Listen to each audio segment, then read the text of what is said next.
嗨，大家好，我是阿莱夫，欢迎来到我的频道。这是一个大众占卜视频。今天大众占卜的主题是2026年3月的运势。在这个视频中呢，我们会首先看一下你当下或者说2月末的能量状态检测，这一部分也是做一下信息对应。接下来呢，我们会依次看你在事、在人、在自身3个方面的运势。在事方面呢，我们会看一下你们的主线任务，也就是你们主要在做的事，可能包括你的主事业、主学业和你的支线任务，也就是你主业之外的事，可能包括你的副业和你的兴趣爱好等等。在人的方面呢，我们会分别看一下你在感情和人际方面的运势。感情呢，我们看的是你在亲密关系中的情绪状态。这里的亲密关系指的不仅仅是浪漫关系，它可以指任意你有很深的情感链接的关系，可以是你的亲密的朋友，甚至是家人。在人际方面呢，我们会看你在社会层面沟通和互动的运势，可能包括和你共事的人、你的社交往来等等，也就是指你亲密关系之外的人。然后之前说的事和人，它都是你外部的情况。最后我们会看一下你的内部、你的自身的状况，就包括你的情绪状态、精力管理、生活节奏、个人成长等等方面的运势。最后我们会给出一些建议。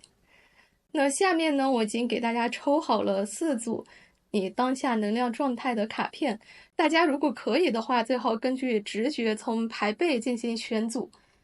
如果实在选不出来的话，我也给大家准备了一些参照物。因为我这个视频应该会在宝可梦日发出来，所以我就用了我喜爱的卡地狗来给大家做参照物。这是第1组，这是第2组，这是第3组，这是第4组。那大家就从4只可爱的卡地狗中选择和你最有感应的一组吧。我们分组见喽！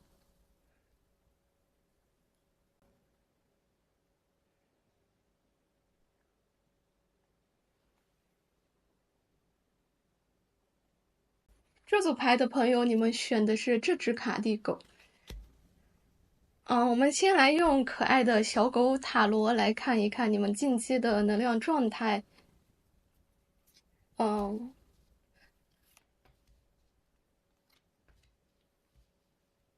你们近期能量状态抽到的是宝剑手牌、星币2和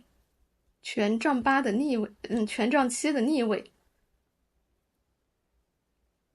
这组牌的朋友应该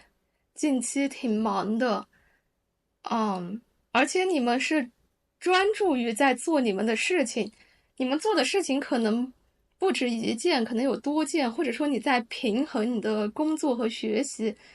但你在做事情的方面，你是专注的、坚定的走在自己的道路上的。但你们可能会觉得有点累，有点疲惫。这种疲惫主要是你觉得你获得的外界的支持，不管是情感上的支持还是物质上的支持比较少。你觉得你在很努力的为自己构建自己的未来，构建自己的生活，但你感到很孤独，你觉得你是自己一个人在强撑。不过你们做事情是，不过你们做的事情是在正途上的，你是思路清晰的，有规划的。那我们接下来来看一下这组朋友3月份的运势。我们先来看一下事，先来看一下你们的主线任务、主事业、主学业。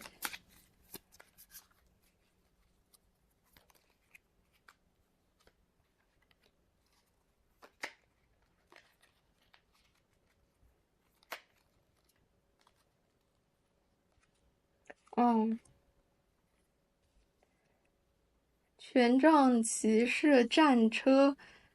权杖王子和圆盘8。这组朋友，你们3月的主线任务进展是非常顺利的。首先是因为你们自身很有动力，很有自信和坚定的信心去做这件事情。不是信心，比起信心，更应该说是坚定的信念。你们认可你们做的这件事情的价值，你们也知道你们的目标所在。另一方面呢，是你做的这件事情，它可能在一个很顺畅的轨道，你不需要过多的干预，你只需要做好你该做的事情，它就会自然而然的沿着轨道往前走。然后你在做的事情呢，它也是，这里有一个圆盘八，就是处女座的能量，就是很有秩序的。你在做的事情，你是，可以这么说，就是你的工作流是已经建立的非常完善的。就你知道第一步做什么，第二步做什么，第三步做什么，你是沿着这个轨道就很顺畅的往前走的。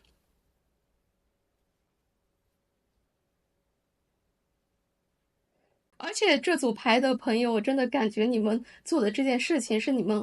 是和你们的未来生活愿景有关的，就是你们是以一种一点一点建设自己的生活的这样的心态和感受去做的。就觉得非常好，这方面很顺利。那我们接下来来看一下你们的副业、兴趣爱好方面。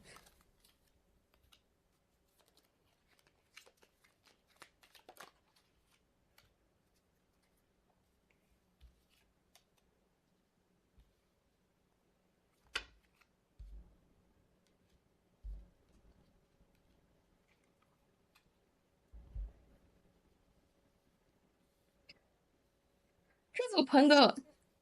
这组牌的朋友，如果你们有一些兴趣爱好的话，这个，你们很有可能在3月把这个兴趣爱好发展成一个副业。如果是已经有副业的朋友，你们这个副业在3月份可能会有一个成果落地。因为我看到你们当下的能量状态，这只可爱的小狗，你们可能是在同时做主业和副业的。那你们在3月份，你们的副业会有一个阶段性的成果显现，并且你们的副业它是不会影响到你们的主业的。这组牌的朋友，我感觉就是你们主业和副业两条路齐头并进，互相促进，互不干扰。那接下来我们来看一下你们在人方面的运势。先来看一下你们的情感运势，也就是你们在亲密关系中的状态。这里的亲密关系是指任意和你有比较深的情感链接的关系，不只是浪漫关系。那来看一下情感。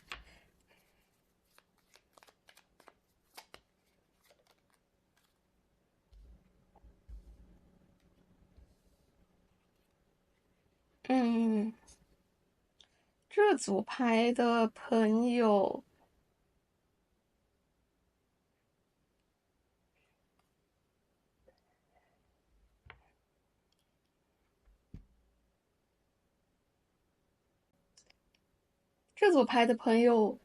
我就直说吧，你们可能在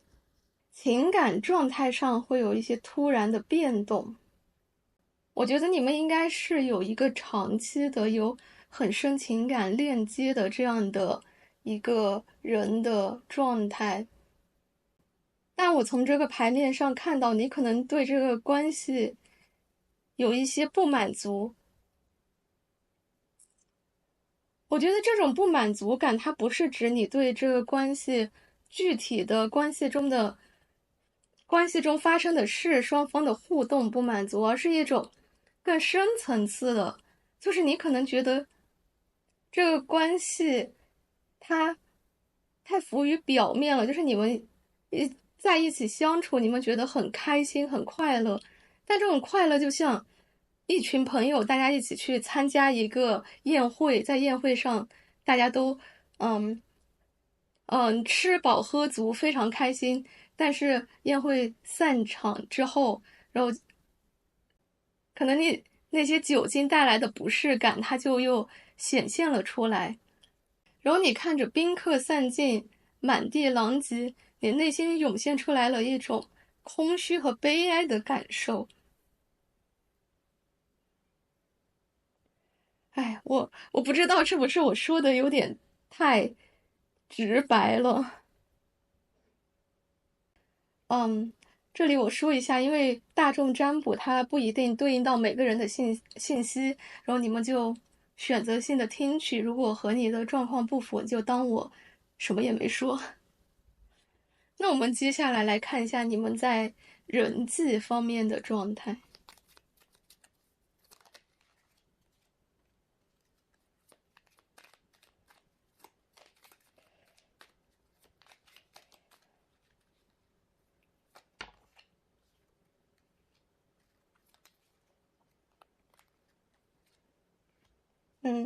一张圆盘皇后、恋人牌和宝剑七。我觉得你们在这一组的朋友，你们在社会层面的沟通上面是一个比较好的状态。就你们圆盘皇后，你们在沟通中能坚定自己的立场，然后并且你们的沟通是理性的，去分析问题的，你能就没有那种情绪化的输出，就大家都是就事论事，有事解决事。然后你如果有一个群体、一个团体，兴趣小组或者社群的话，你们之间的交流互动是你们之间的沟通互动是融洽的，然后共同团体之间，互相有对立分歧的意见，大家会把意见提出来，摆到桌面上去谈，就不会在私下里面有一些小动作。哎，这组的朋友，我觉得你们是不是比较偏理性呀？因为我看你们在事业，不管是主业还是副业方面，都有点怎么说呢？就是你们的轨道是明确的，方向是明确的，然后你们在与和自己不是很亲近的这样的团体当中，你们的交流沟通也是理性的，不主观、不偏不倚的。但是你们好像在对待自己的亲密关系的时候，你们好像就很难察觉，就你们对亲密关系之外的，不管是事还是对情感，你们都是很敏感的，能够看到他的问题本质的。但是你们对自身的情感，你们可能就缺少敏锐的察觉。就这里这个圣杯十，就是你们的关系可能就是已经进行了你们关系中可能存在的问题已经很久很久了，很长期了，但是你们可能就一直没有意识到，就直到它已经是你不能承受的程度了，你才意识到它有问题。我觉得这组朋友，你们其实应该多关注一下自己的内在。我觉得可能把事情和你们太想把事情做得完美，太想在嗯周围的社交圈子里面展现出一个你们很完美的形象，然后你们反而忘记了去关心自己的情绪。那我们来看一下你们在3月份自身情感情绪的状态吧。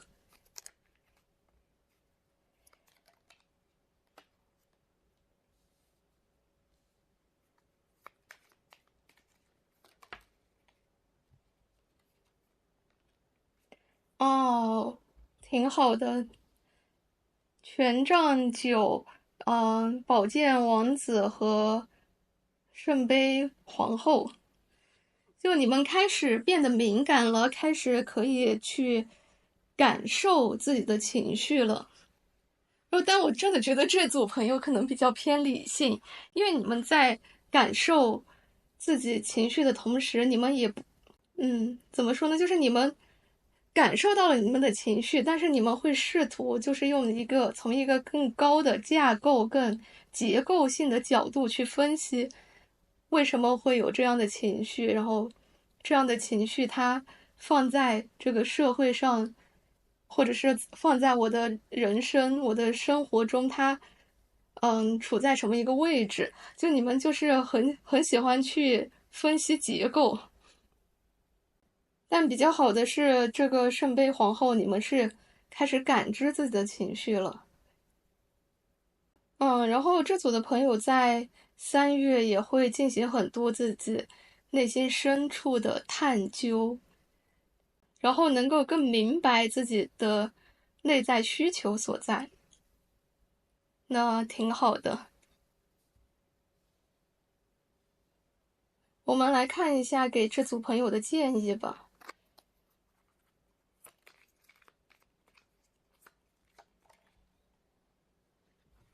哦，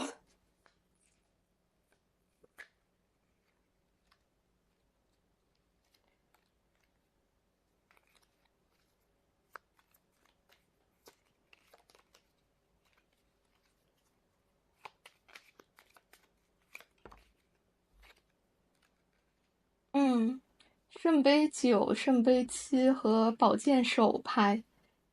这组的朋友，你们的建议就是，不要太苛求自己，就是你们多去享乐。这里的享乐不是说去奢靡无度的意思，这里的享乐是指你去感受，你多去关注你在做一件事当下的体验。就比如吃饭，你把注意力多集中在你吃的这个食物，它是什么样的质感，什么样的口味。因为我感觉你们可能在脑海里面会更容易去想一些宏观的结构性的东西，但是，这里给你们的建议就是多把重心放在当下，多去觉察，可能你就能体会到很多自己很细微的情绪和不适。然后你们不要用那种消耗自己的方式去工作，就是不要培养一些会伤害到自己健康的生活习惯，还有允许自己可以不完美。我觉得这组朋友，你们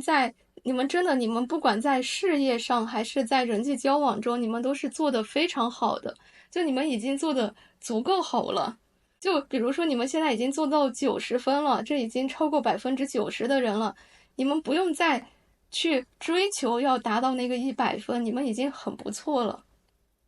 你们可以对事是严格的，是有标准、有底线的，但你们对自己要多一点慈悲，多一点对自己的关爱、关心。那这就是给这组朋友带来的3月运势解读了。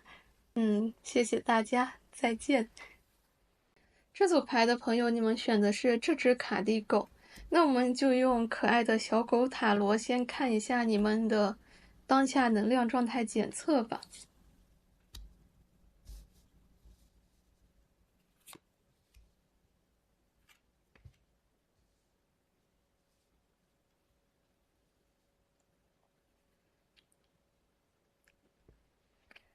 你们抽到的是宝剑4、权杖8的逆位和太阳牌的逆位。这组的朋友，你们应该最近期在休息休养，你们可能会有那种行动力阻滞的感觉，就是你们没有任何劲头去做事情。如果你们做事情，你们也觉得，好像哪里堵了一样，就是做事情不顺畅。但是你们的情绪是愉快的，你们知道你们是处在一个正常的恢复期的，不是在偷懒。然后你们的情绪是愉快的，生活是享受的。就这个太阳牌的这个科技屁股好可爱，还有它这个权杖八，它这里是一个，这个 collie，这叫什么边境牧羊犬，然后就让我想到，我就很喜欢看狗敏捷赛，然后狗敏捷赛就也被称为边牧霸凌别的狗的比赛。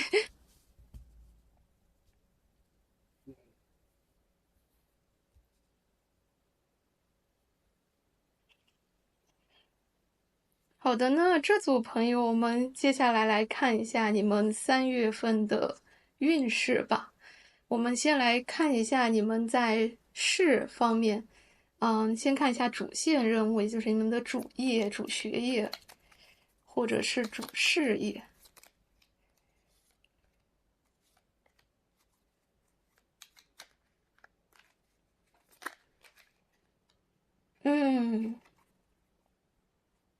你们抽到的是圣杯小公主，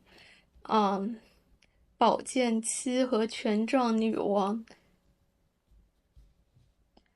就这个圣杯公主，我觉得你们就是在延续这个太阳牌的状态。就你们3月份的头部，会先延续这个太阳牌的状态，就是在享受生活。圣杯小公主就是很滋养的，然后你们会渐渐开始进入状态。宝剑七，你们会有一些整理的能量，就是因为你们之前在一个休养期，然后保健期就是你们整理复盘，就有点像长假过后开始上学，然后你们可能会因为保健期它是有很多搭框架的能量的，但是保健期呢，它这个搭框架它又嗯。没有那么顺畅。你们可以看到中间这根剑，它是被旁边6根宝剑攻击的，就让我有一种很强烈的，你们是在恢复期结束要调整，去重新回到新的结构中的这样的感受。不过呢，最后是一个权杖女皇，就是你们是能找到一个稳定的架构，然后并且你们是有动力、有活力去做你们的工作的。就这一组的主页上的能量，就主要是一个，延续之前，然后调整，最后进入稳定的状态。那我们来看一下你们在副业方面的能量状况，副业或者兴趣爱好。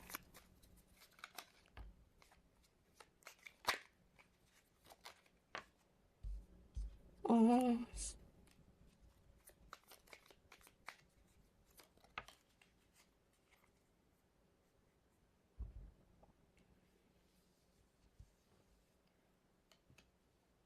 你们，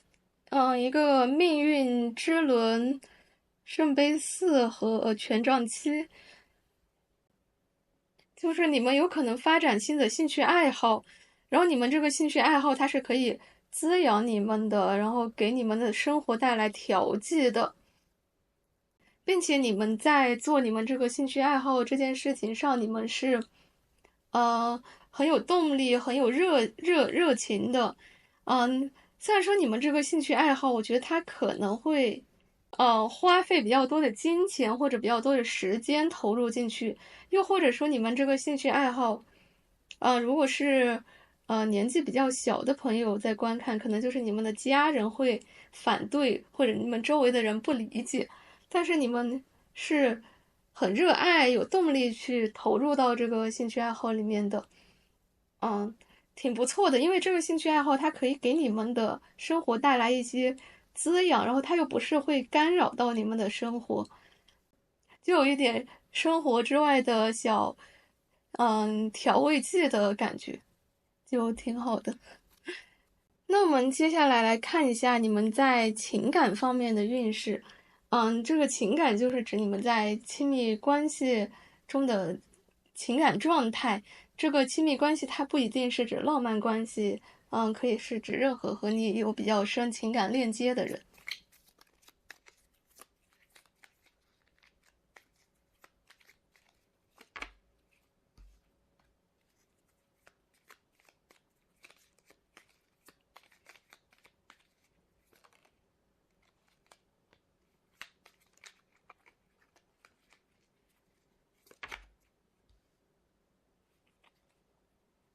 嗯，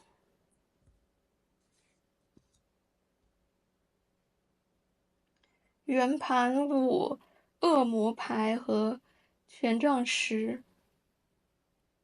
嗯就是因为大众占卜它不一定对应到每一个人，然后大家就只听取和自己有关的信息就行。这组朋友有可能，嗯，你在你的这一段亲密的关系中，你会觉得自己有一点被控制了。这是一种情况，另一种情况是可能你自己在这个亲密关系里面会陷得比较深，然后，就是一种是主动的陷进去，一种是就是被动的，陷在里面，可能会有点影响你们做别的事情。还有一股能量让我看到的，有可能是这一组朋友是，非常长期稳定的亲密关系，所以你们的亲密关系中可能，感情就你们的感情很深厚，但是现在你们感情的占比已经不是很高了，更多的是你和，亲密关系的对象一起共同去做一些事情，去谋划未来的愿景。嗯，但总体来说，这一组给我感觉，要么就是感情浓度不高，要么就是你的感情可能是对你有一点危害的。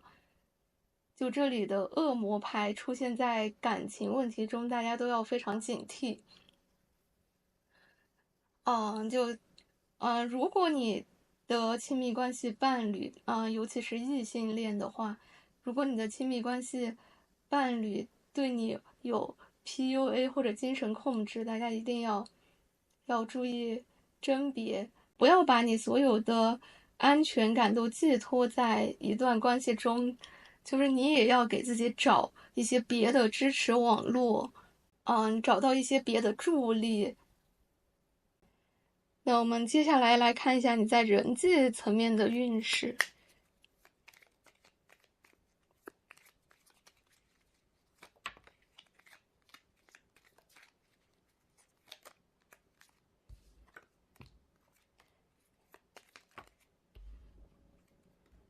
艺术牌、圆盘三和圆盘皇后挺好的。人际方面，大家就是一起同学、同事一起共事的话，会合作很顺畅，然后一起合作会有成果，然后没有太多的口角。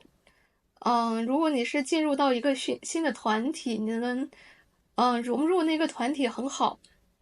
如果是或者说新的文化团体，比如说你是到异国，那你可以很快的融入，然后并且很顺畅的进行你的生活、工作或者是合作。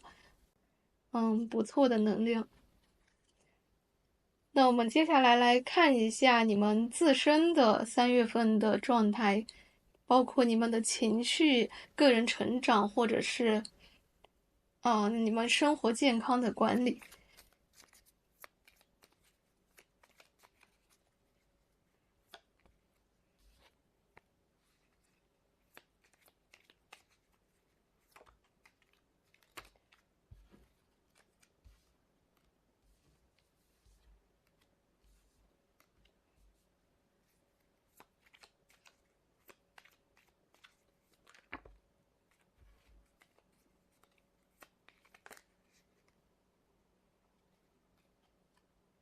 挺好的，就是自己，嗯，爱自己的这方面做得很好。爱自己，不苛责自己。这组的朋友，我看到，因为你们自身的情绪，是自洽的，你们对自身的价值是有认可的。然后，所以如果你们真的周围环境里面有这样控制欲的伴侣，我相信你们是不会被对方的影响而去否认自己的价值的。但无论如何，大家请注意，就是一定要去建立一个外部的亲密关系伴侣之外的支持网络。然后这组的朋友，生活作息方面也会比较顺利，就生活节奏也是不紧不慢，就挺好的，就不会过度投入到工作中，有健康的作息，然后也经常会去给自己做一些，或者去出去吃一些好吃的，就有很好的生活享受，挺不错的。那我们最后来看一下给这组朋友的建议吧。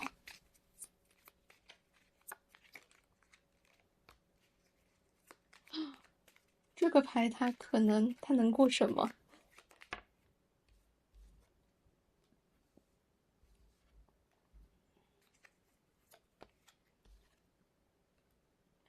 一个玉牌，一个权杖五和一个圆盘手牌，就是比较强的狮子座的能量，就是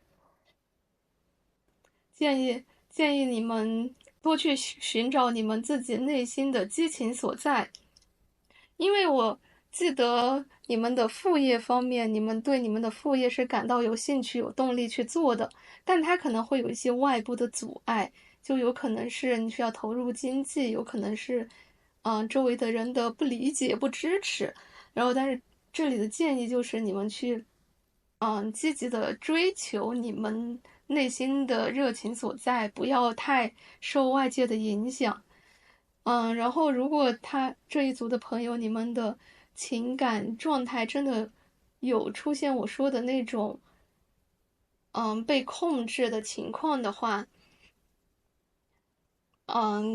这个建议可能是指向你们要多关注自己，多把自己放在第一位。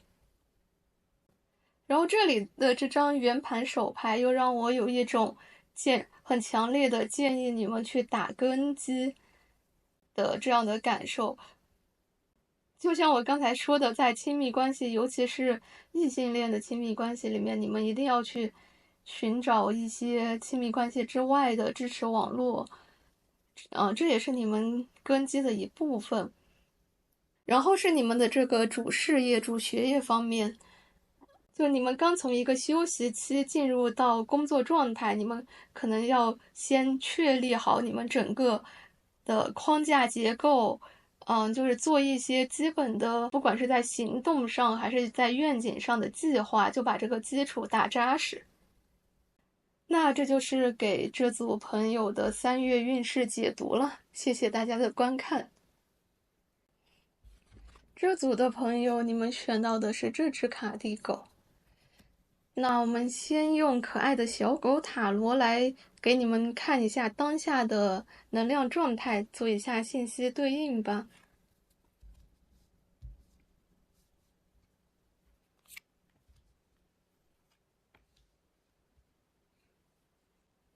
你们抽到的是圣杯4的逆位，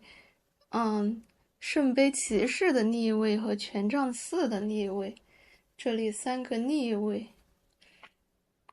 我觉得你们可能这段时间情绪不是很稳定，我觉得可能是因为某些事情让你们被迫要走出你们的舒适圈。看这张牌，这个小狗它躲在这个树叶后面，感觉非常的安全。然后，但是这个逆位好像你们就是有某些事让你们不得不走出你们的这个感到安全的区域，可能是你们就是收到了一些邀约，或者是一些情感上的邀约，或者是别的方面的邀约，或者是你们有很多选择，你们有点难以做决定、做抉择，就感觉是一个情绪不太稳定的状态。那我们先来看一下你们3月份在事方面的运势。先来看一下你们的主业、主事业、主学业。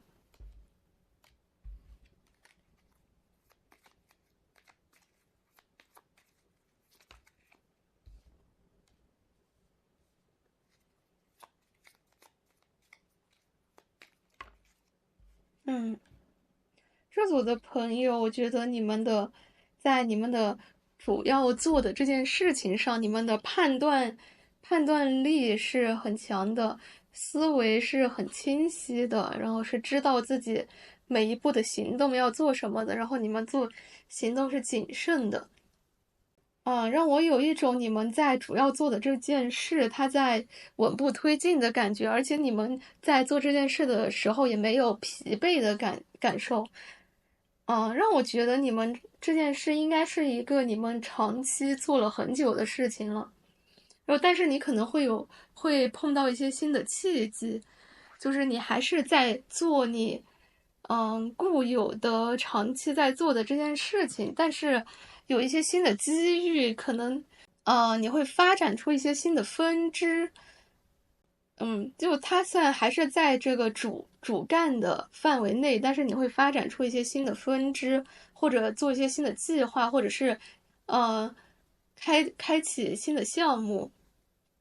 就总的来说，感觉很不错，很稳固，就是就是稳中，但是又有新的生机这样的感觉。那我们接下来来看一下你们的副业或者是兴趣爱好方面的运势。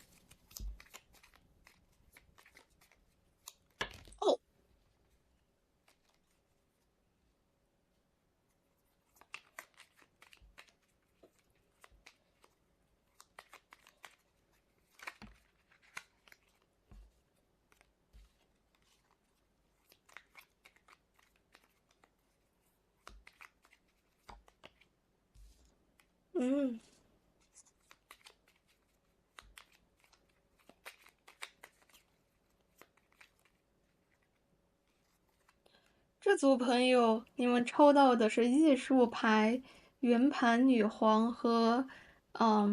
女祭司。就如果这组牌的朋友在做副业的话，你们的副业应该会有一个现实的成果，有一个落地的成果，而且你们的副业会受到很多外在影响的，外在因素的助力，然后这种因素就不是你能观察到的，它可能是一些政策。或者是更宏观的一些因素，它是利好于你在做的这个副业的，并且你从中是真的有能爆出金币的，就真的有现实的收获的，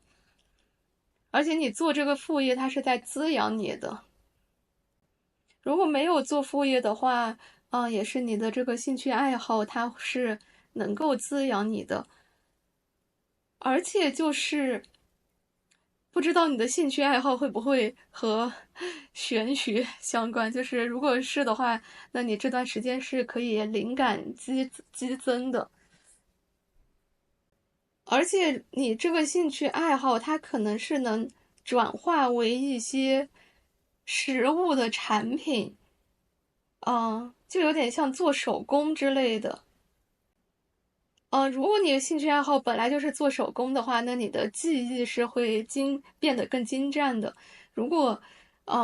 不是的话，可能你可以把你之前的兴趣爱好变成一些实物的东西出现。因为我现在也不知道大家有什么新奇的兴趣爱好，就，嗯。就比如说，如果你追星的话，你可能会做一些现实的拼贴画，就是你可以你自己动手就能做出来的东西，你可能会做一些这样类似的这样的手工。那我们接下来来看一下你们在情感方面的运势。这个情感它不一定是指浪漫关系的情感，而是所有和你有很深的情感链接的关系。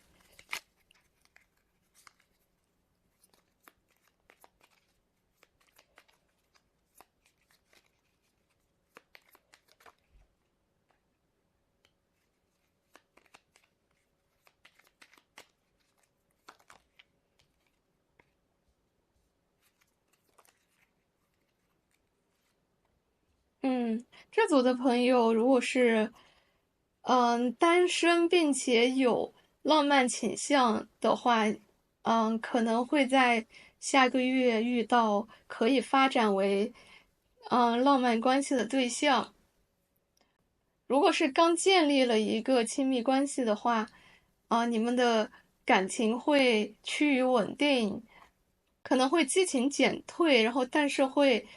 更有踏实感。如果是你们已经有一个长期的稳定的这样的亲密关系的话，你是从中是感受到滋养的，受保护的。哦，刚才说到，如果是单身且想要浪漫关系的话，可能出现的可以发展的对象，可能这个人他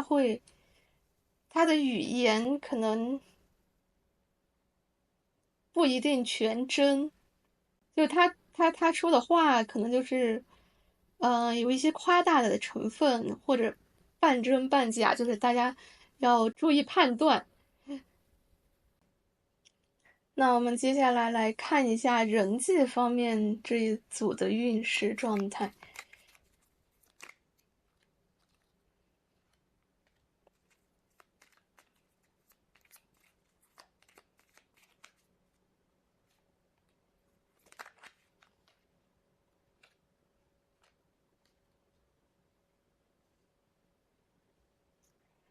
人际方面可能会有一些争吵，而且更像是基于价值观的争吵啊。就如果因为这里的人际，它是包括任何你在社会层面会遇到的沟通互动关系，所以如果这组朋友经常上网，喜欢去讨论一些意识形态的东西的话，可能会有比较多的争吵。我个人建议是和不要太和陌生人争意识形态相关的东西，没有意义，而且过多的会消耗你的情绪。建议大家是，减少这方面，就多和能够冷静、客观看待问题的人去讨论，多去进行这样有价值的对话，不要进行没有意义的争吵。另外这组在人际方面应该会有比较多的和朋友一起玩、一起出去互动，一起蹦迪什么的，就是很有活力，能量很充沛。如果你们有合作关系的话，这一组下个月一定要注意避免争吵，因为你们的争吵可能会影响到你们的合作。我觉得这组的朋友在人际方面应该是比较容易因为冲动爆发一些争吵，所以一定要克制，尤其是进行合作关系，如果双方对价值的判定不一，避免去进行人身攻击，而是就事论事。这个事情能否解决？如果不行，那我们就不合作。如果可以，怎么解决？就是避免情绪化的输出，多就事论事去谈论。嗯，那我们接下来再看一下这组朋友3月份自身的运势状态。包括你的情绪状态，生活状态。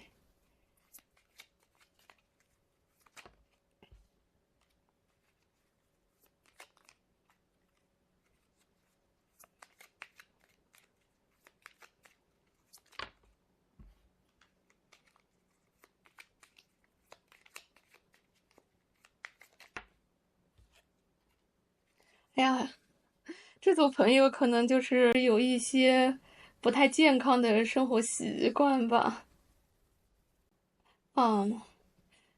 看到很多熬夜或者是吃垃圾食品上瘾或打游戏上瘾等等，这组朋友应该注意一下自己的健康方面的管理不要太挥霍自己的身体。我建议是，如果你想要建立一个健康、良好、可持续的生活方式，你可以去和AI 谈论一下。你可以就是把你的问题告诉 AI。比如说我就是，很容易有完美主义，然后我就是做一件事情就一直精修，一直改，一直改，一直改，然后就是强迫性的根本停不下来。然后就把这些情况跟 AI 说，然后他会给你一些建议，但他给的建议，就是可能他10条里面有1条能用，然后你就把那1条记下来，然后你要不停的追问他。就比如说我以前就是因为这个 ADHD 启动很慢的问题，然后我去问 AI，然后他给我建议是搞什么番茄时钟，但是我知道那个方法对我来说是完全无效的，因为就是我一启动我就不能停下，我停下的话我就很难再启动，然后我就跟 AI 指出来，你这么说就是和我是不符的，我没法这么做，然后他就会又给我一些新的建议。就大家就是想要建立一个健康的生活习惯，可以试一试去问一问 AI。那然后我们接下来来看一下这个排队这组朋友3月份有什么建议吧。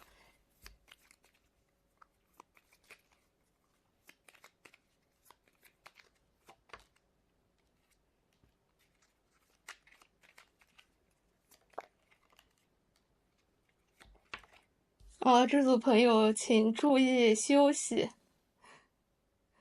然后做事情不要太冲动，特别是在人际沟通中要注意控制自己的冲动。就是很多话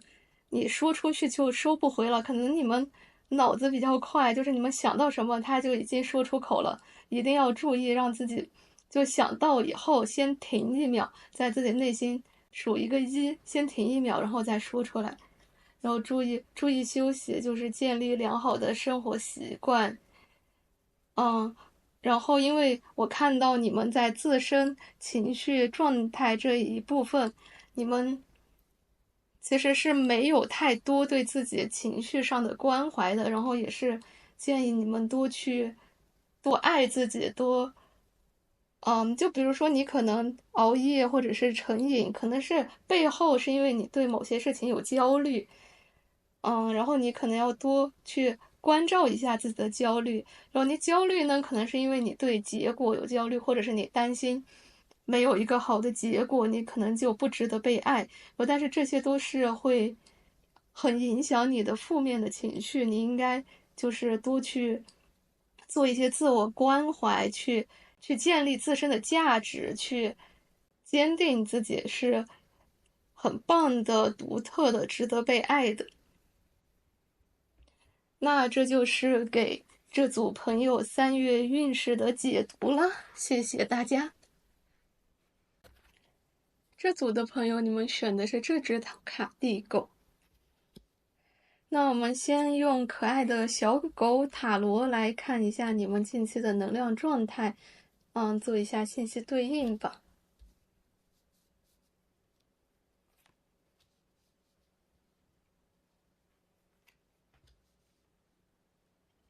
你们抽到的是权杖皇后，国王牌的逆位和权杖国王，让我感觉这组朋友在近期是感到对自己的生活非常有掌控的，对未来是有掌控感的。然后你们正在看这只小狗好开心呀，然后你们就是在很投入，充满活力，很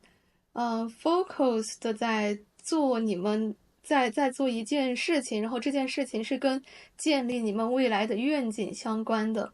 然后你们现在，这个事情它可能是就是你们刚开始做有点像进入新的工作。也有可能是你们做了很久，但你们依旧保持那种年轻的焕发的心态。然后你们正在为建立一个你们嗯，稳定的领地，或者说为你们如何立足在做努力。并且你们是愉快的，充满动力的。那我们先来看一下这组朋友在3月份在事业、在主业、主事业、主学业方面的运势吧。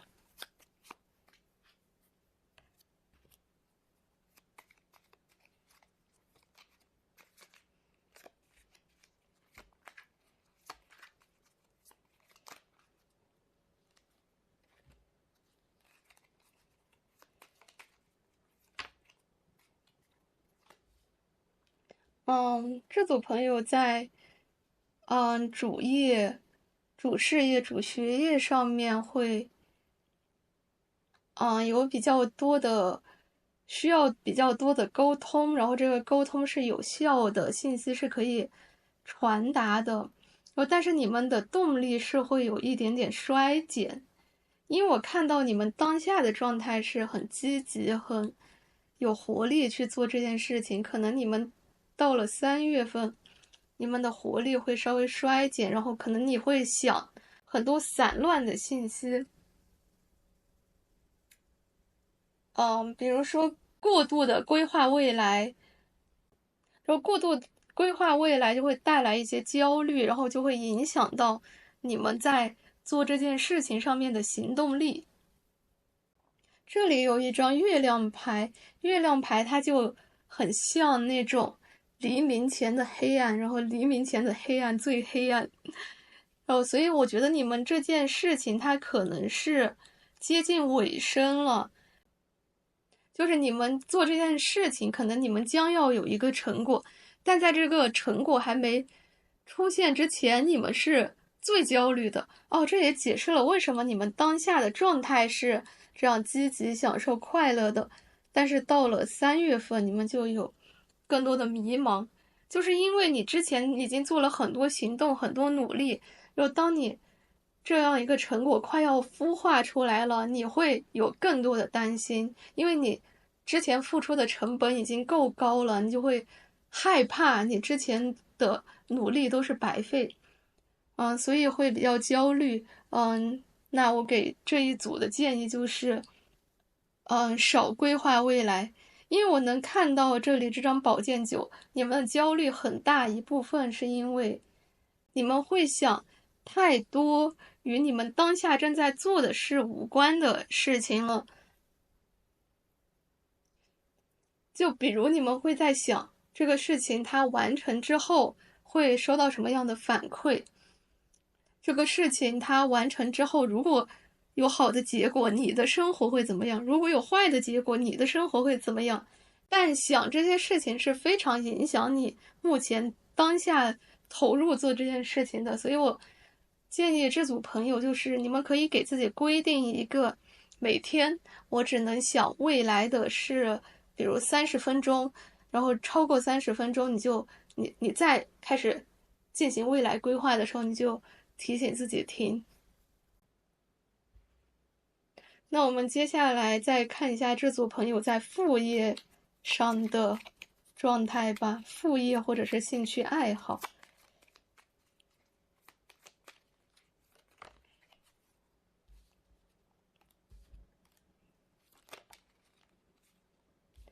都是宝剑，宝剑2、宝剑6和宝剑7。这组朋友，如果你有副业的话，我觉得你在3月应该是没有太多心思去操心你这个副业的。你这个副业可能更多是在打结构，就是比如说你的副业，举个例子，比如说你想要开发个人的独立游戏，然后你这个阶段呢，你可能并不是在构思这个游戏，而是在设计你的工作流。就比如说我要，你开发一个游戏，你要做美术，音乐、程序各方面，然后还有策划，你要如何让你工作效率更高？你要如何把这几个方面统筹起来？就你在设计你的工作流。就是在副业上没有太多的具体的实施，更多是在搭框架做计划。就如果这组朋友没有副业的话，看起来你们也没有什么特别的兴趣爱好，或者说你们的兴趣爱好更多是和思维相关的。可能这组牌的朋友比较喜欢理论性的东西，而且是那种，嗯、并不是实用性的理论，就比如说哲学、数学，嗯，这种比较抽象性的东西。我觉得，如果是这样的话呢，这组朋友你们要避免，就是你们的这方面的兴趣爱好过多的干扰到你们的主业，因为这里一个宝剑七，然后加上你本身在主业里面的宝剑九，就是你需要去想的事情已经够多了，然后就是如果你再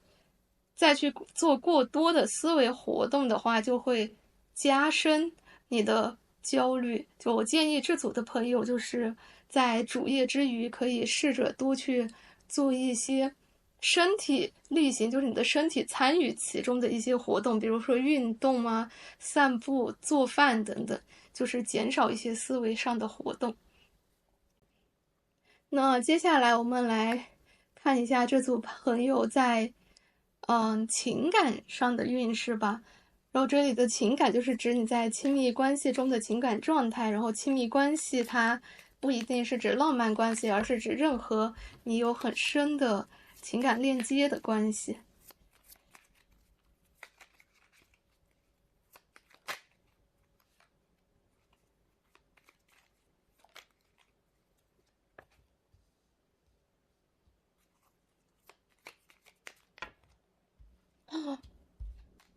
这里是一个圣杯手牌、权杖牌和愚人牌。就是如果这组的朋友你们之前没有一个长期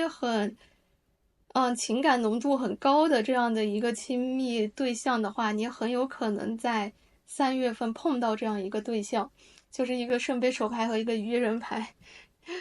就很明显有这样就是会碰到新人的能量。我这里说的亲密关系不仅仅是指恋爱关系，也有可能你碰到就是那种让你觉得一见如故、非常能支持你的朋友。然后我看到这组朋友可能和自己建立嗯亲密关系的人群，可能会像是和你比较志同道合的人，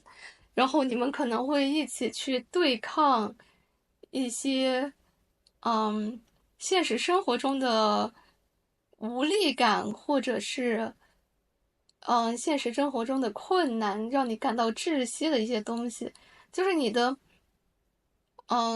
亲密关系是，它不仅仅是情感上的支持，它也是你在现实事物中，或者是你投身到你的理想中的这样一个支持力。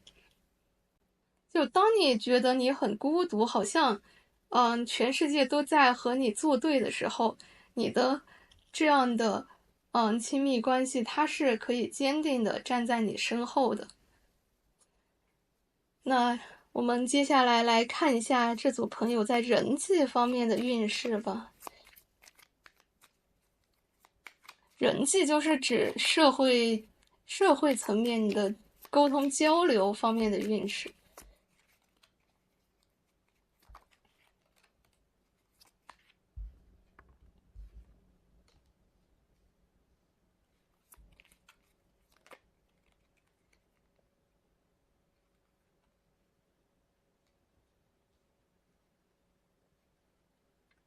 你们抽到的是调节牌、宝剑8和宝剑10。这组朋友让我感觉也是会有很多和人辩论的场景，他有可能是在网络上和人辩论。但如果你们是有一个合作关系的话，你们的合作关系它会是进展比较顺利的，双方是良性互动的。然后，但我看到你们有很多就是与人争吵的能量，而且你们争吵的也不是一些很事关紧要的事，更像是一些琐碎的小事，就非常明显的有那种在网络上和人对线的感觉。就是我觉得，就是如果有这方面，如果对应到有这方面的情况，我建议这组朋友就是减少在网络上和人对线，因为就是没有必要，就只会对你的情绪进行消耗。然后我还看到这组朋友在3月可能会有很多需要你去说话的场合，像是演讲，或者是一些比较多的讨论沙龙的活动。大家就注意在这些活动里面，如果遇到和你立场意见不一致的人，就是注意不要，就是你输出你的观点就行，就是不要过于激烈的陷入争吵和自证里面，你就把你的立场表明就 OK 结束。那我们接下来就看一下这组朋友在3月份自身的运势，指你的一些情绪，个人成长、生活节奏等等。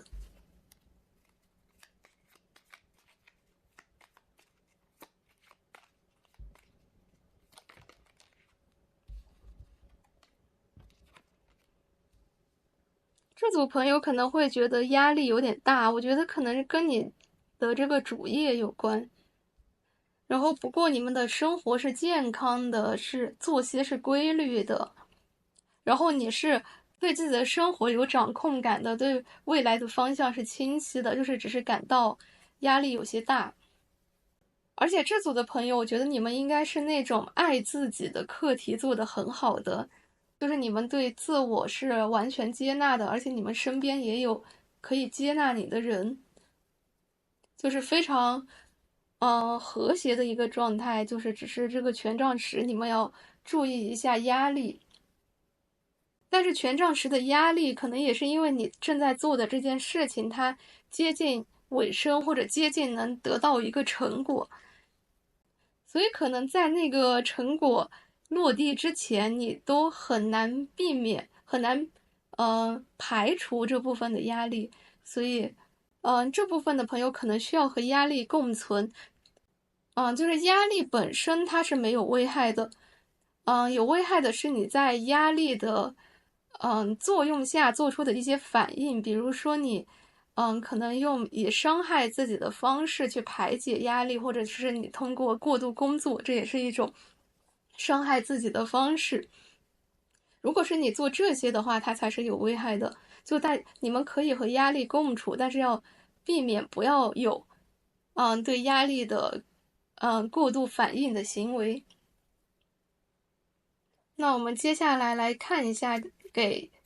这组朋友的建议吧。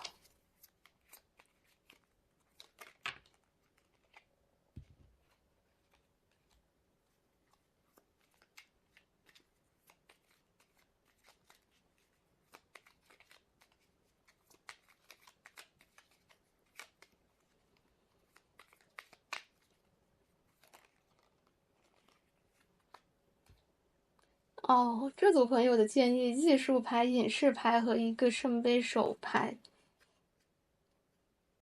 我觉得这个与其说的是建议，我觉得它更像是一种祝福。就是艺术牌和圣杯手牌都让我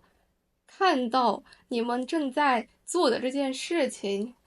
它是会有一个圆满的结果的，就或者说会有一个阶段性的成果的，这个是很明显的。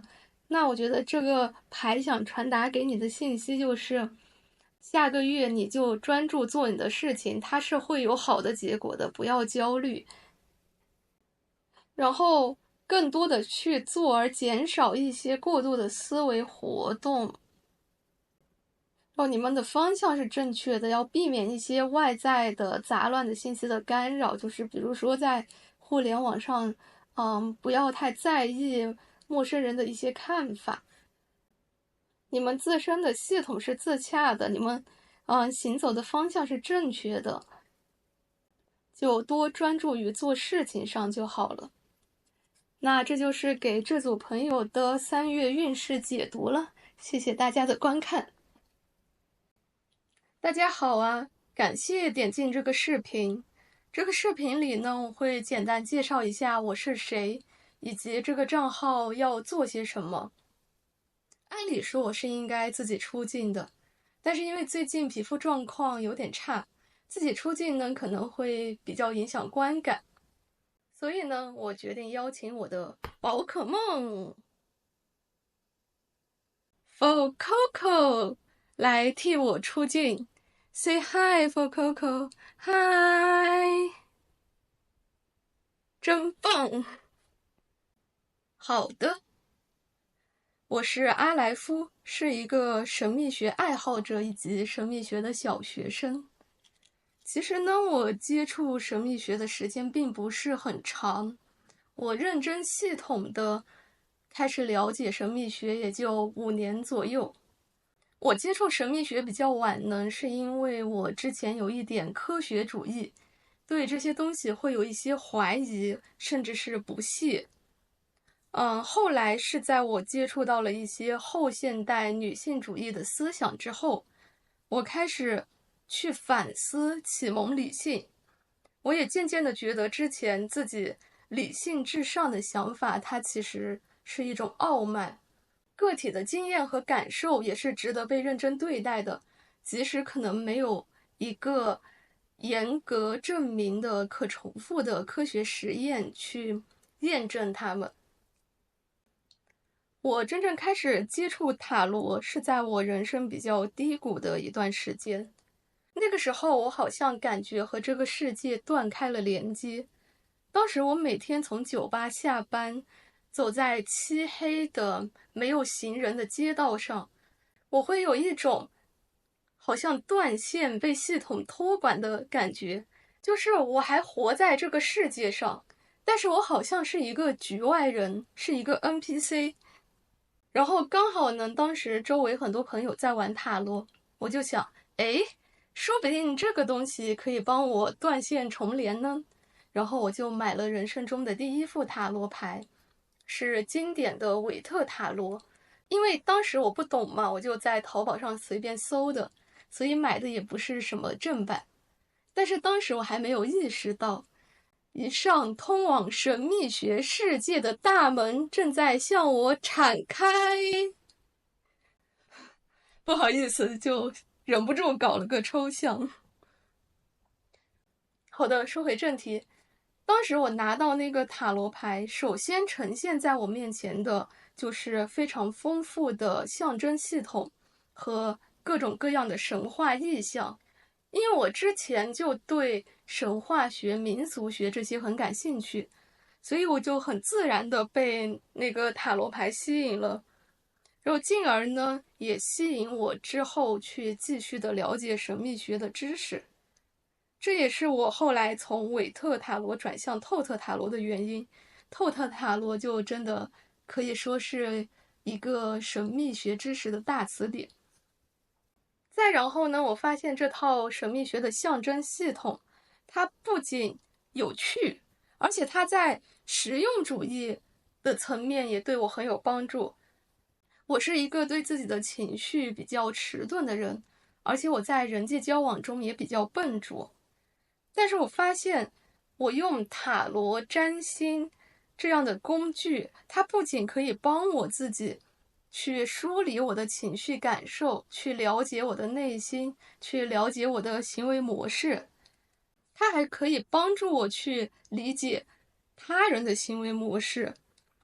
就相当于它给我提供了一套象征系统，而这套象征系统呢，可以让我运用我比较擅长的水星的领域，也就是思维逻辑，去触摸、感受这个世界它感性的那一部分。很多之前因为我的认知局限被蒙蔽的东西，也能慢慢的浮现出来。对我来说，塔罗、占星这些工具，它并不是一个预言工具，而是给我提供了一个额外的看世界的视角。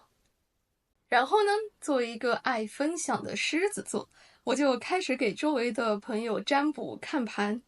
发展到后期呢，我也短暂的做了一段时间的商业占卜，包括线下摆摊和线上接单。虽然后面因为学业就中断了，在这个过程中，不管是我给自己读牌，给朋友读牌，甚至是给陌生人读牌，我都获得了非常多的很温暖的反馈。对于我这样一个木讷、不懂得察言观色的人来说，可以通过这样一些工具去真实的看到他人，去真实的提供帮助，真的让我感到极大的满足。这也是我做这个账号的原因之一。另一个原因呢，是目前我正在认真的考虑做一个职业的塔罗师。我对待事业呢是非常有上进心的，毕竟我是一个火星十宫的女人。所以呢，我会想要尽可能的做更多更好。做这个账号一方面也是想让更多的人看到我、了解我，另一方面呢，也是让自己可以更好的打磨内容，多点一些技能点。那么我们就自然而然的说到了这个账号。这个账号我现在的规划是不仅仅发大众占卜，也会发一些讨论杂谈向的视频，当然主题呢还是从塔罗出发。然后我也会在动态里发一些知识科普向的意图流，就比如说介绍一个牌阵怎么用。另外我还在构思一个板块，就可能杂七杂八都会聊一点，或者搞搞抽象什么的。然后这个我现在还没有想好具体要怎么弄，大家有什么建议呢，也可以评论私信告诉我。还有大家有什么大众占卜想看的主题，也可以给我投稿。因为我有时差，所以可能会回私信不是那么快，就希望大家可以理解。然后再打一个广告，想要约1对1的私占呢，也可以私信我。没想到一下子就废话了那么多。这个东西它作为一个自媒体宣传材料，或者说赛博名片，肯定是不合格的。它重点太分散了，也不开门见山。但是呢，这又的确是一些我发自内心想分享的东西。就也不知道有没有朋友真的看到了这里。那 anyway，祝大家生活愉快吧。